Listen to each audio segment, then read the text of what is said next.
പ്രണയം നിരസിച്ചതിന് തിരുവല്ലയിൽ യുവാവ് പെട്രോൾ ഒഴിച്ച് തീ കൊളുത്തിയതിനെ തുടർന്ന് ഗുരുതരാവസ്ഥയിൽ ചികിത്സയിലായിരുന്ന വിദ്യാർത്ഥിനി മരണത്തിന് കീഴടങ്ങിയിരിക്കുകയാണ്.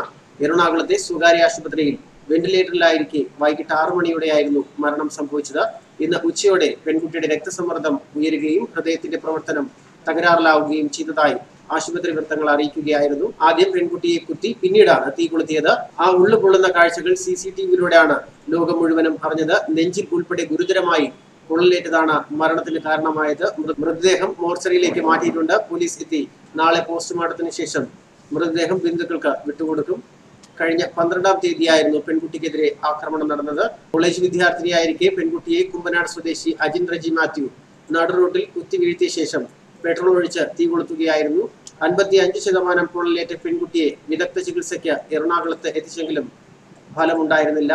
പെൺകുട്ടിയെ കുത്തി പരിക്കേൽപ്പിച്ച അജിൻ പോലീസ് കസ്റ്റഡിയിലാണ് ഇപ്പോഴുള്ളത്. കത്തിയും 2 കുപ്പി പെട്രോളുമായാണ് അജിൻ യുവതിയെ ആക്രമിച്ചത്. പ്രതിയെ നാട്ടുകാർ തടഞ്ഞുവെച്ച് പോലീസിന് കൈമാറുകയായിരുന്നു. തിരുവല്ലയിൽ റേഡിയോളജി വിദ്യാർത്ഥിയായ പെൺകുട്ടി ക്ലാസ്സിലേക്ക് പോകുന്നതിനിടെയായിരുന്നു സംഭവം നടന്നത്. ഇരുവരും 2 വർഷമായി പ്രണയത്തിലായിരുന്നുവെന്നാണ് തിരുവല്ല പോലീസ് പറഞ്ഞത്. +1, +2 പഠനകാലത്ത് ഒരുമിച്ച് പഠിച്ചവരാണ്. ഇപ്പോൾ പെൺകുട്ടിക്ക് മറ്റൊരു പ്രണയം കൂട്ടുന്ന സംശയത്തെ തുടർന്നായിരുന്നു ഇത്തരത്തിൽ ആക്രമണം.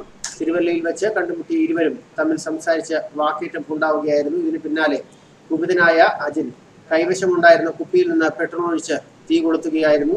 തീ പിടിച്ച് പെൺകുട്ടി അലറുന്നത് ഇയാൾ കണ്ടുനിന്നുവെന്നും പോലീസ് വ്യക്തമാക്കി. അതേസമയം പെൺകുട്ടിയെ വകവരുത്തി ആത്മഹത്യ ചെയ്യാനായിരുന്നു അജിന്റെ പദ്ധതിയെന്നും പോലീസ് പറയുന്നുണ്ട്. പെൺകുട്ടി അജിനെ തല്ലുന്നതിന്റെ CCTV ദൃശ്യങ്ങളും പോലീസ് കണ്ടെടുത്തിരുന്നു. എന്തായാലും ഇപ്പോൾ പുറത്തുവരുന്ന വാർത്തയനുസരിച്ച് വിദ്യാർത്ഥിനി മരണത്തിന് കീഴടങ്ങിയിരിക്കുകയാണ്. സ്വകാര്യ ആശുപത്രിയിലെ വെന്റിലേറ്ററിലായിരിക്കെയാണ് വൈകിട്ട് മരണം സംഭവിക്കുന്നത്.